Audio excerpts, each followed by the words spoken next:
ช่วงนี้คงไม่มีบอลคู่เด็ดๆให้ดูยาวเลยแบบนี้จะเล่นอะไรดีวะก็มีนะอังกฤษพบเวลไงน่าลงไหมละก็น่าสนนะแล้วเองคิดว่าใครจะชนะวะก็ต้องอังกฤษแหละ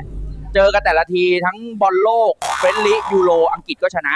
แล้วเองได้ลงไปเท่าไหร่ละไม่ได้ลงอ่ะตัวไปลงมวยวันหมดละมีคู่เด็ดหน้าลงเยอะกว่างั้นถ้าใครสนใจไปที่หน้าโปรไฟล์หรืออยากเล่นอย่างอื่นก็มีนะหวยมวยบอลมีให้ครบที่หน้าโปรไฟล์